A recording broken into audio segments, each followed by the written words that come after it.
All units 10-3. It now appears as though shots are being fired. All officers use caution.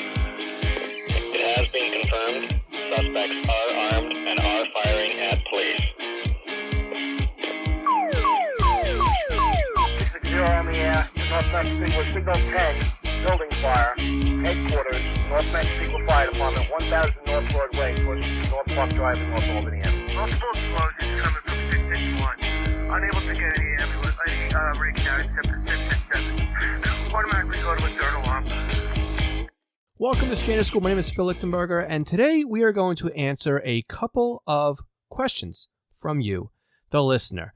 These 4 questions we're going to answer today came in from our voicemail lines, which means all 4 of the people who asked these questions this month are in the running for a free tutoring session. Now, if you have a Scanner Radio question for me, you can leave it over at scannerschool.com/ask or by picking up the phone and dialing 516-308-2885. And if you're outside the United States, you can always go to our SpeakPipe link, again, over on our Ask page at scannerschool.com/ask. Now, if you've noticed, my voice sounds a little bit different this week. We did start chemotherapy sessions a couple weeks ago. I'm a little tired, a little raspy. We're piling through this, guys. And that's why this week's session is an audio-only podcast. And unfortunately, this month, I do need to cancel and probably push out and reschedule our monthly Q&A session that we normally hold on YouTube. And again, the reason for that is just because my energy levels are a little bit down because I'm on chemo and staying up late at night, which really isn't that late, but it is late now for me. I'm in bed. I am in bed before we even wrap up our Q&A sessions now. So we'll look at our calendar and we'll schedule out something that we can all hang out and even enjoy the end of the year and maybe even do a show and tell maybe at the end of the year and show off our new radio toys that we got, right? So make sure you subscribe to our YouTube channel so that you find out when we have our rescheduled Q&A session. But until then, let's start answering some questions. And the first one is on deck and ready to go. Let's go ahead and go through the first question now. Hey, Phil. This is Drew from Indiana. I'm new to scanning, but have been a listener for a little while. Picked up my first scanner, BC-125AT, and was on a recent trip and wanted to listen to some CB traffic. And I was using the service search mode, where it's got the pre-programmed banks already in there, and I was using the CB band and trucks all around me, not getting anything, even when I stopped on what was set for channel 19, and wanted to understand kind of what I was doing wrong there. Appreciate your feedback on this. Thank you and have a great day.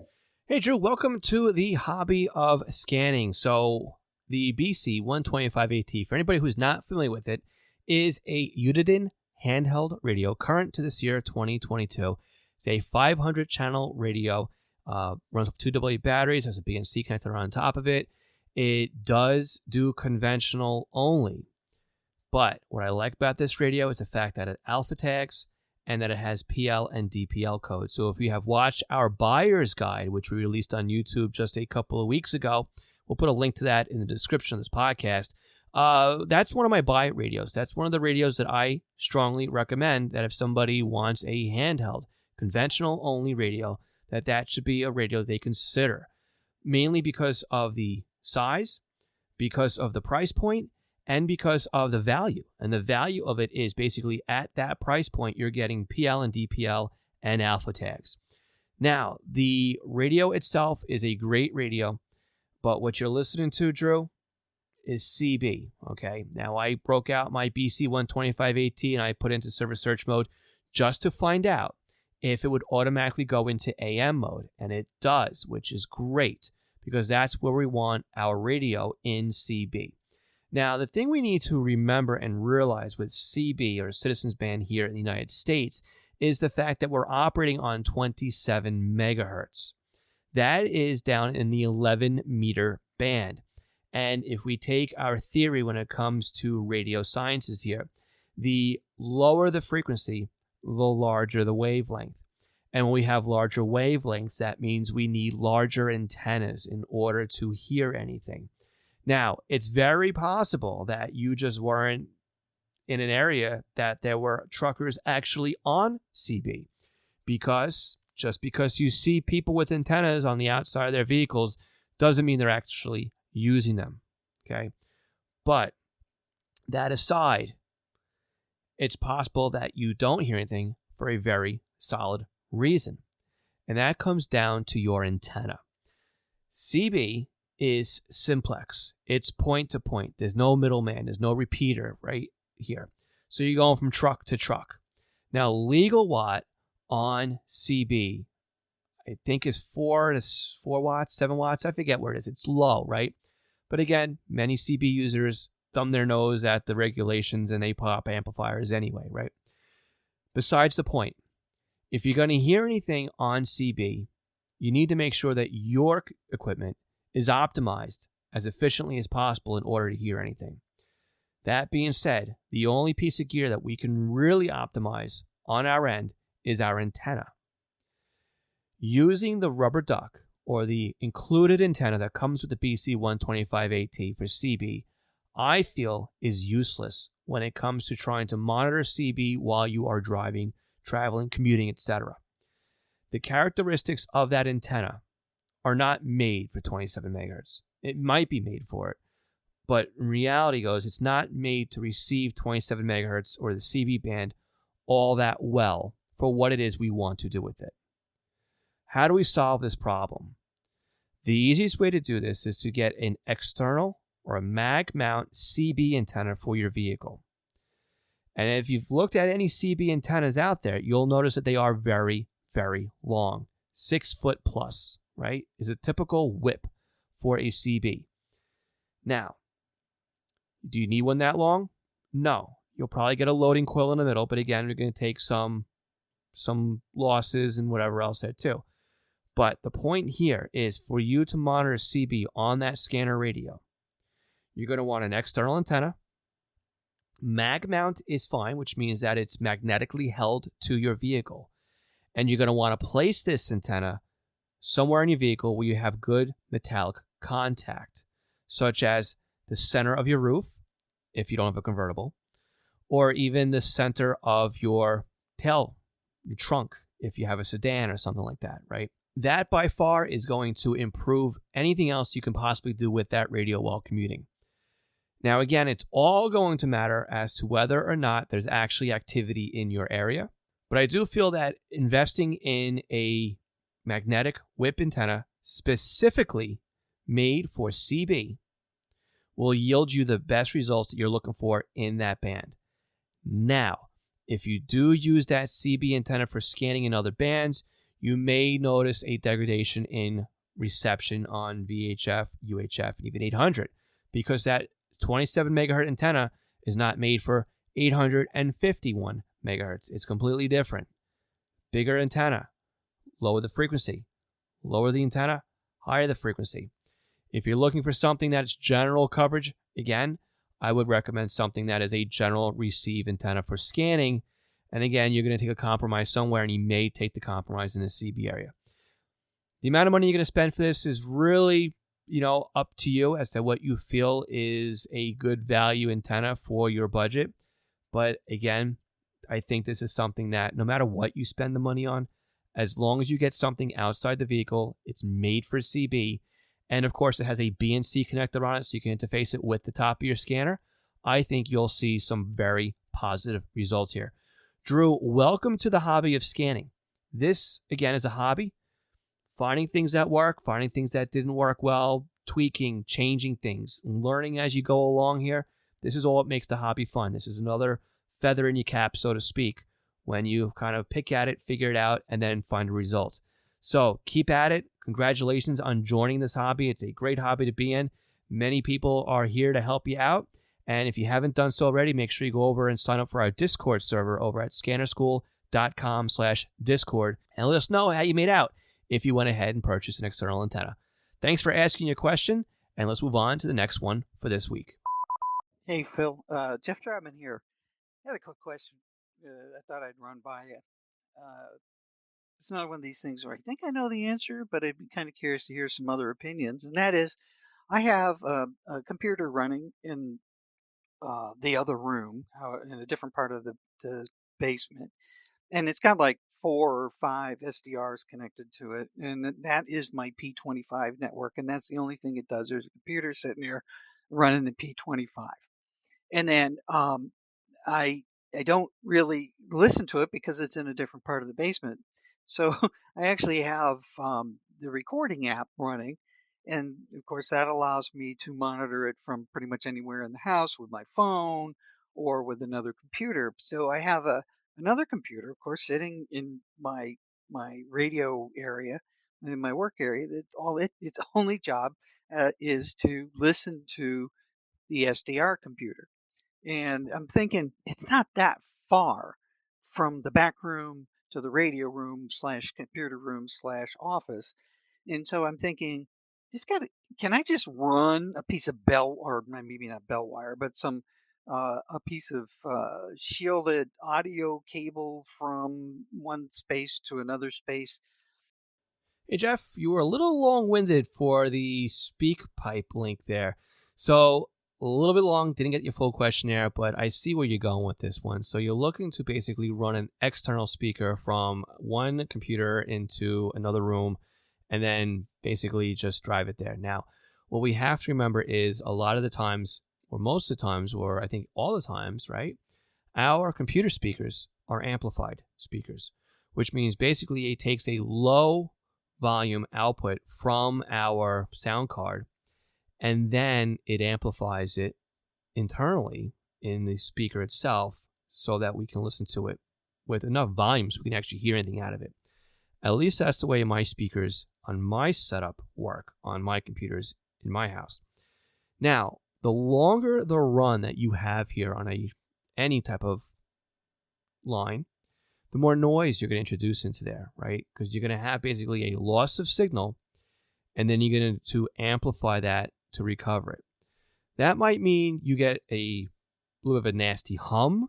That might mean that you just have bad fidelity. That might mean nothing at all, depending on the quality of cable you use and the length of the run. I mean, if you're going to run 50 feet, 150 feet, there's a huge difference there when it comes to how much you're going to get out of it. Now, are you really hurting anything, I think, by running a separate computer from one room to another room? No, I don't think so. But the question really becomes is, why are you dedicating one computer in your listening room just to stream the audio from that slave PC, or the master PC rather, in your radio room, wherever is receiving the P25 transmissions that you are running your SDR stack on? Now, for anybody scratching their heads in their cars or while they're out for a walk or at home and are wondering what it is you're using out there, Jeff, you and I have talked quite a bit, and I'm not even sure what it is that you're using, but I know the gist of whatever it is that you're doing over there. So let me break it down for anybody who's out there and trying to figure this out. So Jeff has multiple SDRs that are up and running that are monitoring multiple talk groups on a trunk radio system. One of those SDRs would be monitoring the control channel. The rest would be slaves monitoring the voice channels. Now, what's basically happening is Jeff has a ingest server, or whatever it is, right? All of these talk groups are being recorded onto a computer hard drive, and they're being queued up, right? Because what happens when you have multiple talk groups queued up at the same time? Well, on our scanner radios, we can only listen to what we're actually listening to. But in Jeff's configuration here, what he is able to do is he's able to record all of the audio, regardless of when the user is on the air. So if two talk groups are keyed up at the exact same time on this trunk radio system, both of those talk groups have their audio recorded locally on the hard drive. Then, using the playback software that's running in tandem, it queues up both talk groups and allows the first talk group to play. And when that is done, it allows then the second talk group to play. This way, Jeff doesn't miss a single transmission, and he gets full transmissions of whatever it is he's listening to. You're also able to create your own playlists, and this allows you to lock out any of the other talk groups you don't want to listen to and only hear the groups that you do want to hear. Or it allows you to, say, archive everything And then you can go back at a later date, select a talk group, and go back and play just that one particular talk group. Now, if all of this sounds very interesting to you, let me break down the software that he's using here. He could be using SDR Trunk, or he could be using Unitrunker. One of those two pieces of software is monitoring the control channel in his P25 network and is controlling all of the SDR so he can receive all these talk groups. Now, if it's a phase 1 talk group, we can be using either one of these softwares. But if it's a phase 2 talk group, he's going to be locked into SDR Trunk. Now, the software is actually doing the recording, the cataloging, and the web interface to play everything back is called Trunking Recorder. And you can find that over at scannerbox.us. And there's a couple of instructions and screenshots and how to set up Trunking Recorder in order for it to work with Unitrunker and SDR Trunk. Now, we have covered Unitrunker in our SDR course, our advanced SDR course for Windows, which you can go ahead and purchase right now by going to courses.scannerschool.com. The final two, here's the sneak right here, the final two modules will close out our SDR for Windows course, and we are actually working on recording both of those this month. So with that, we now have a full contained box that allows us to record P25 traffic and then stream it either to ourselves or play it back or even send it to Radio Reference as an ingest server. So, Jeff, what you're looking at doing here is conceivable. I mean, the thing is, how would you control what it is you're listening to, right? Would you use something like TeamViewer? Would you use something like Google Remote Desktop or something that has another remote desktop interface? It's up to you. It may just be easier to leave it the way it is since you've already got it configured. But my question to you is, why are we using a separate computer? Why not use an iPad or an old Android tablet or an old smartphone's collecting dust, or set up a Raspberry Pi and let that run as a dummy terminal? Or why don't you just use your regular computer that you're using for everything else in wherever it is you're listening to and let that play back the web page that you're listening to everything on? I'm missing that little piece there. Again, your recording did cut short. I understand where you're trying to go with it, but I'm missing that last piece as to why you're just not using equipment that you already have. Maybe you don't have a computer where it is that you are sitting and listening to this. But again, you could really use anything you wanted to. I think you'll be okay with running a long line. But again, like I said to Drew, this is a hobby. And by using, the tools that are available to us and trying things out and playing around and tweaking our setups and playing with, different kinds of arrangements here, that's what makes this hobby as fun as it is. It's not just radios. It's not just picking things up and programming our scanners and listening. It's everything else. It's the tweaks and the bells and the whistles and the reconfiguration and the building of our desks and laying out our radios and logging things out and listening to podcasts and YouTube videos and whatever else like that, right? It's having fun with everything else that's involved with more than just listening to our radios. Let me know what you end up with, Jeff. I'm very curious to see or hear what it is that you decide to do with this one. And I hope, too, you fill in the blanks as to what the actual MO here is on what it is you're trying to do. Jeff, stand by, because after this quick break, we'll go on to some more questions. And again, either you or Drew right now are up for a free tutoring session. For those who are $3 or a month higher Patreon supporters, you will not get this break. For everybody else, we'll catch you in just 1 second. And don't forget, if you want to support us on Patreon, scannerschool.com/Patreon. Catch you in just 1 second. Alrighty, let's move on to our next question. Hello, my name is Gregory Williams. My question is, why does the SDS 100 get warm while listening to the scanner? Hey, Gregory, that's a really interesting question. Now, the SDS scanner is not your typical scanner radio.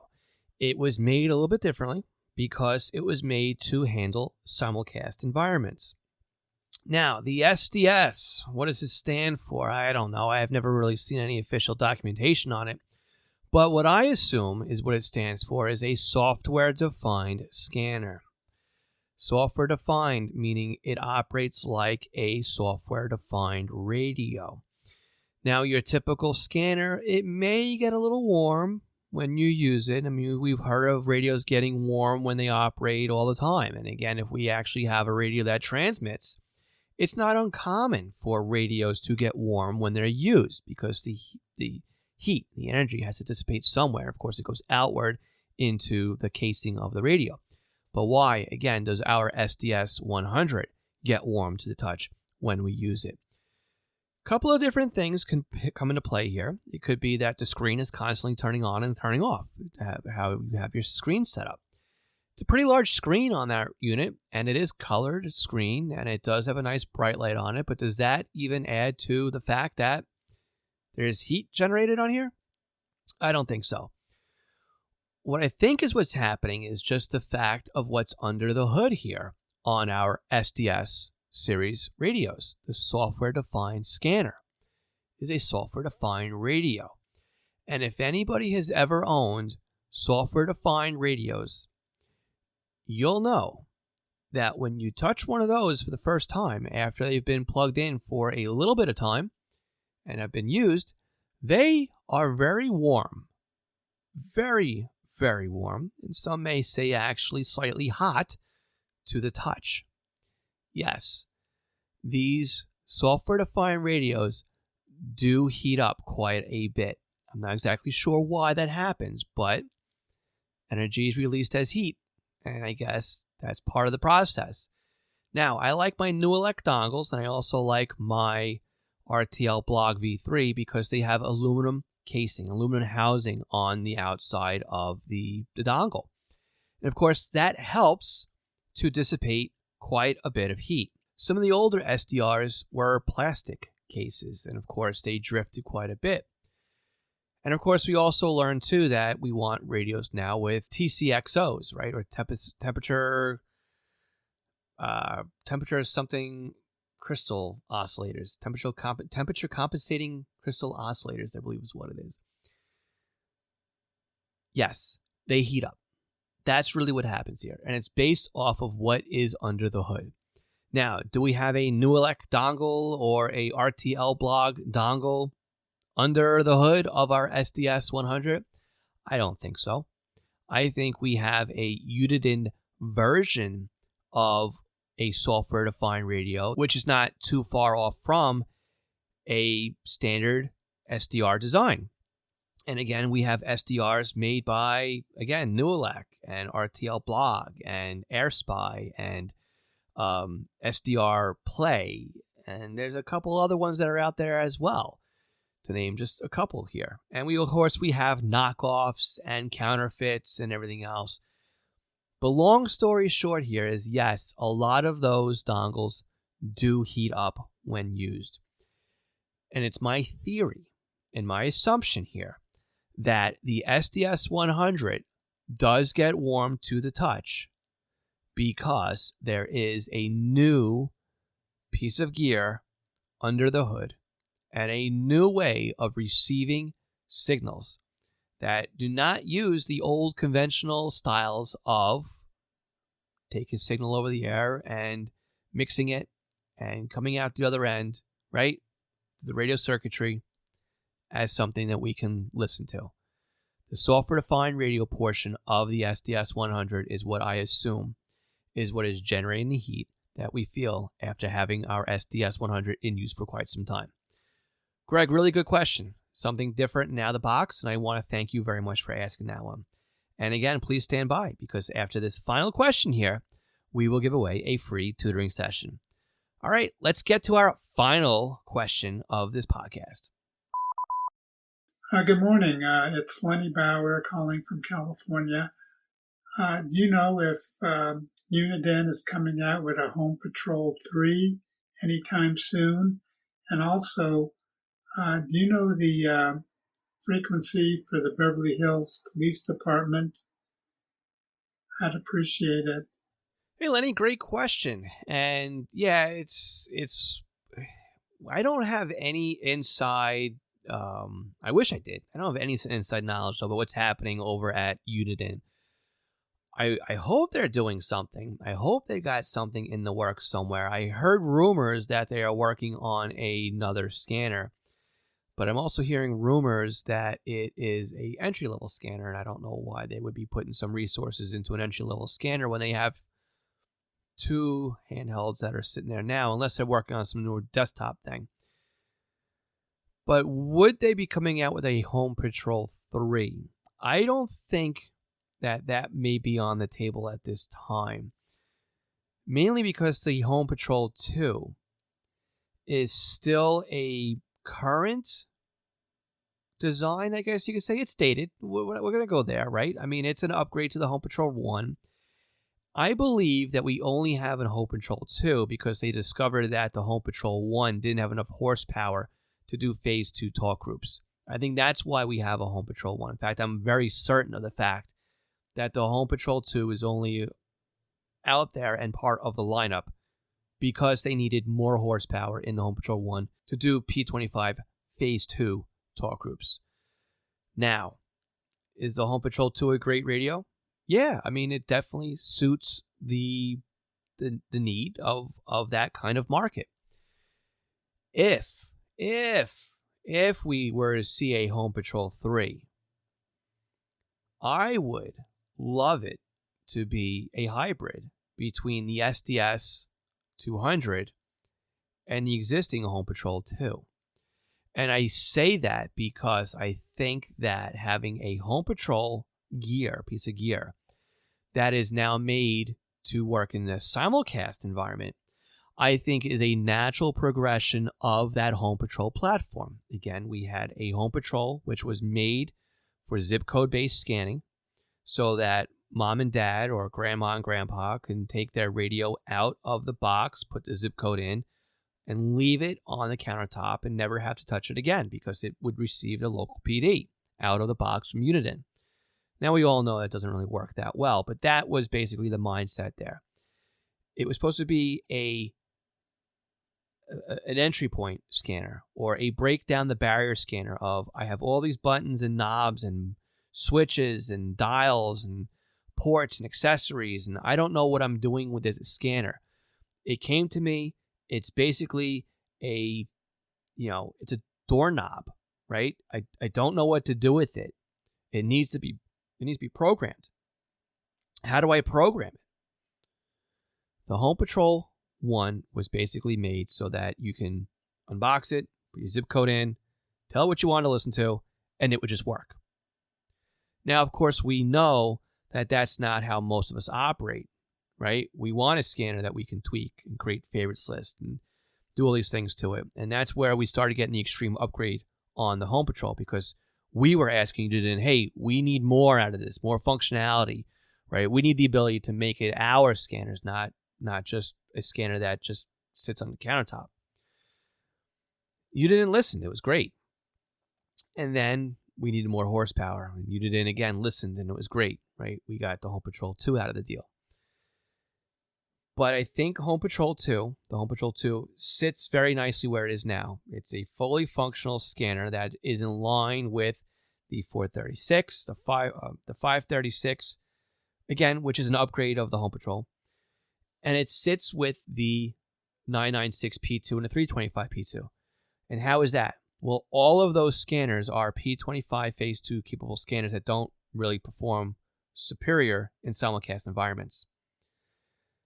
So the natural progression, obviously, of the Home Patrol, in my point of view, is the fact that we are going to add simulcast to that platform.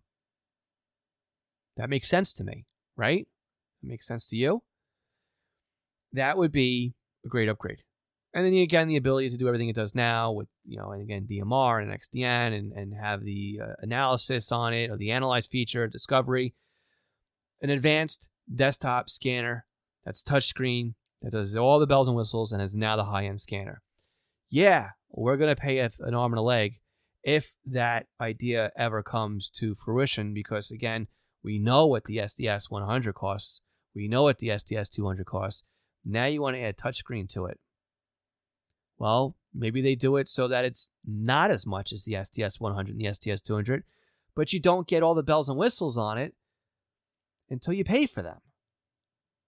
So maybe a Home Patrol 3 could be a lower barrier entry point to a simulcast scanner. I don't know. I don't have any insight or direct influence in Uniden, but I think that would be a really awesome scanner idea. Hey, maybe that's an idea for a YouTube video, and I could tag somebody in it. I don't know. Let me know what you think should be included with a Home Patrol 3, because we could put this idea together in a wish list, and I can put the video out there, and we'll see where it goes. Now, part 2.